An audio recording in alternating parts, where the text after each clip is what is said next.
Assalamualaikum warahmatullahi wabarakatuh. Selamat pagi pemirsa, kembali lagi bersama saya Junaida selaku reporter pada pagi hari ini, melaporkan langsung dari SMA Negeri 2 Batam. Hari ini kami akan membawakan berita isu mengenai sampah plastik yang berada di perkarangan sekolah SMA Negeri 2 Batam. Sampah itu sendiri mempunyai dampak buruk bagi para siswa-siswi seperti pencemaran lingkungan, gangguan dalam belajar, serta menyebabkan wabah penyakit. Untuk informasi selanjutnya, saya alihkan kepada Putri selaku pembawa acara pada pagi hari ini. Baiklah, kita telah mendengarkan laporan yang sangat informatif dari rekan saya mengenai dampak-dampak negatif dari sampah plastik yang ada di SMA Negeri 2 Batam ini. Berita ini bertujuan untuk mengedukasi kita semua agar berkontribusi dalam menjaga kebersihan sekolah dan lingkungan. Untuk informasi selanjutnya, saya akan mewawancarai beberapa narasumber terkait pandangannya mengenai isu. Baiklah, di sini saya sudah bersama narasumber pertama, yaitu Ibu Mariati, selaku Wakil Kesiswaan di SMA Negeri 2 Batam. Di sini saya akan mewawancarai mengenai sampah plastik yang berserakan di lingkungan sekolah. Apa saja langkah-langkah yang sudah diambil oleh pihak sekolah untuk mengurangi sampah plastik, Bu? Adapun langkah-langkah yang sudah diambil oleh pihak sekolah untuk mengurangi sampah plastik yang ada di lingkungan SMA Negeri 2 Batam ini adalah pihak sekolah sudah menyediakan beberapa tempat pembuangan sampah, tempat pembakaran sampah. Nah, dengan adanya penyediaan tempat-tempat sampah, penambahan tempat-tempat sampah ini, harapannya agar sampah-sampah plastik itu bisa ditanggulangi. Apakah program-program tersebut sudah menunjukkan hasil yang signifikan? Program-program yang dilaksanakan oleh pihak sekolah setelah penambahan tempat sampah, tempat pembakaran sampah, alhamdulillah sampah-sampah plastik yang ada di SMA Negeri 2 sudah mulai nampak agak berkurang, walaupun masih ada di beberapa titik yang masih terdapat sampah plastiknya. Apakah ada tantangan yang dihadapi dalam mengurangi sampah plastik di sekolah? Jelas pasti ada tantangannya, karena di sini mengingat sampah plastik di SMA 2 ini sumbernya itu sangat banyak, khususnya yang terdapat di kantin, karena makanan-makanan yang ada di kantin itu rata-rata menggunakan sampah plastik.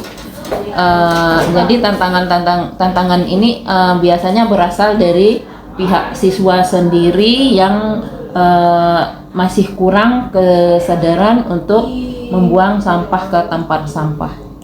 Apa rencana sekolah ke depan untuk mengatasi masalah sampah plastik ini?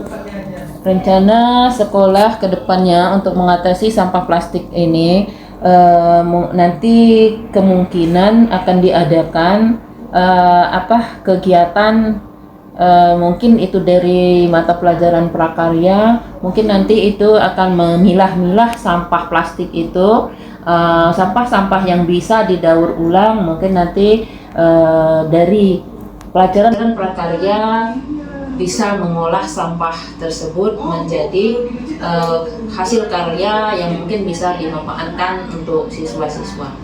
Terima kasih banyak Ibu atas informasi yang sangat bermanfaat ini. Semoga usaha kita bersama dapat mengurangi sampah plastik di sekolah ini dan menciptakan lingkungan yang lebih bersih dan sehat.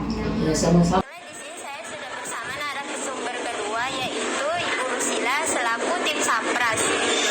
Adapun pertanyaan yang akan diwawancarai, apa langkah-langkah yang telah diambil oleh sekolah dalam mengurangi sampah plastik? Langkah-langkah yang bisa dilakukan sejauh ini yang melakukan pembakaran, pengecekan secara berkala. Kemudian ada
bantuan sarprasnya diharapkan satu hari langsung dibakar agar sampahnya tidak melayang kemana-mana. Kapan sekolah memulai menerapkan program pengurangan sampah plastik? Sebenarnya kalau untuk program pastinya sebelum tahun 2024 ini sudah ada upaya, tapi tidak merata.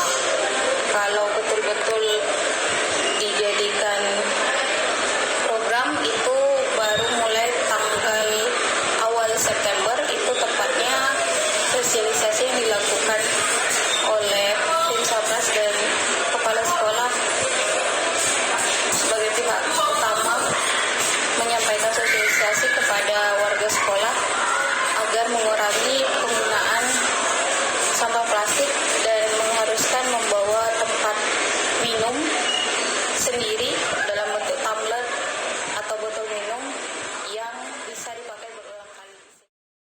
Mengapa penting bagi sekolah untuk berfokus pada pengurangan sampah plastik? Karena sebenarnya sampah plastik itu kan sulit untuk dilebur ya, dihancurkan. Jadi kalau terlalu lama terjadinya penumpukan, maka akan ada limbah sampah dan membuat aroma yang tidak baik. Kemudian juga jadi tumpukan lalat gitu. Kemudian sampah plastik itu ya salah satu caranya selain kita mengurangi penggunaannya, bekas sampah plastik harus dibakar secepatnya agar tidak tersebar secara merata di lingkungan sekolah terutama. Bagaimana cara sekolah mengedukasi siswa tentang dampak negatif sampah plastik dan cara mengolahnya dengan benar? Kalau untuk pengelolaan dengan benar, biasanya dibarengan dengan program dari kurikulum. Misal pada saat adanya proyek P5, bagaimana mengelola limbah sampah plastik menjadi sebuah kerajinan atau hal-hal yang bermanfaat yang dapat digunakan dalam kehidupan sehari-hari. Kemudian bisa menjadi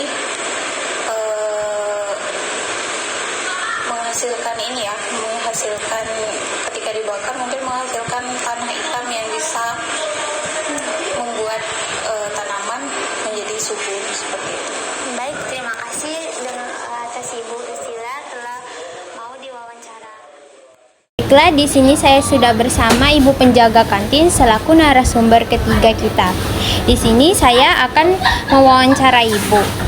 Bagaimana pandangan Ibu mengenai masalah sampah yang sering berserakan di area kantin dan sekitarnya? Menurut pandangan saya, kalau sampah berserakan di mana-mana dapat menyebabkan kesehatan kita kurang baik dan merusak pemandangan kita. Apa menurut Ibu penyebab utama sampah plastik yang sering berserakan di sekolah, khususnya di area kantin? Karena kurangnya kesadaran anak-anak untuk memungut sampah dan sehingga mereka bisa membuang di sembarangan tempat. Apa langkah-langkah yang sudah dilakukan oleh pihak kantin untuk mengurangi masalah sampah ini? Harus disapu bersih, lalu sampah itu kita buang, bakar. Setelah itu agar sampah tersebut tidak berserakan kemana-mana. Baik, terima kasih atas wawancaranya hari ini Ibu. Semoga informasi yang diberikan bermanfaat untuk kita semua. Sama-sama, terima kasih juga.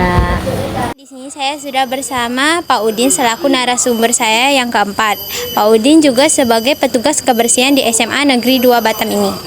Kami ingin bertanya tentang masalah sampah yang berserakan di sekolah ini. Apa pendapat Bapak tentang hal ini? Saya.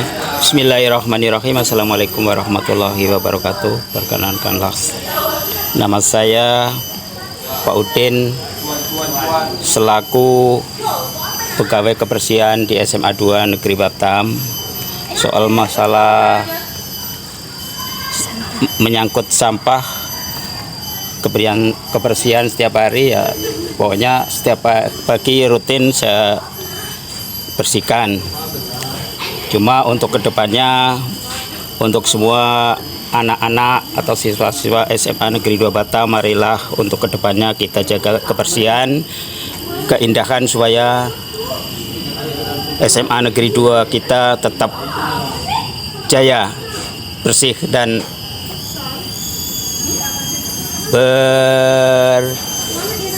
berapa namanya itu? Ya, pokoknya ya bersih lah gitu aja untuk kedepannya. Kita jaga bersama untuk sampah jangan berserak. Kalau makan dan minum, makanan plastik apapun kita sudah siapkan di tong sampah di kelas masing-masing. Cuma itu saja. Apa yang biasanya Bapak lakukan untuk menangani sampah ini? Kalau untuk menangani sampah ini ya pertama ya kita kumpulkan, kita tampung di tong sampah. Kalau sudah waktunya ini kita dorong dan kita buang ke tempat pembakaran, lalu kita bakar. Apa saja langkah-langkah yang Bapak sudah ambil untuk mengatasi sampah yang berserakan? Untuk langkah-langkah untuk mengantisipasi sampah ya itu tadi. Pokoknya ya cepat kita kumpulkan, kita sapu, kita bawa ke tempat pembakaran dan kita bakar. Jadi tak berserakan apabila kena angin atau hujan gitu aja. Baiklah, terima kasih atas Pak Udin informasi yang telah disampaikan. Semoga bermanfaat untuk kita semua. Amin. Baiklah pemirsa, video wawancara tadi sekaligus menutup kebersamaan kita pada pagi hari ini. Saya Junaida, mewakili rekan yang bertugas, mengucapkan terima kasih atas kebersamaan Anda. Saya akhiri dengan wassalamualaikum warahmatullahi wabarakatuh dan sampai jumpa.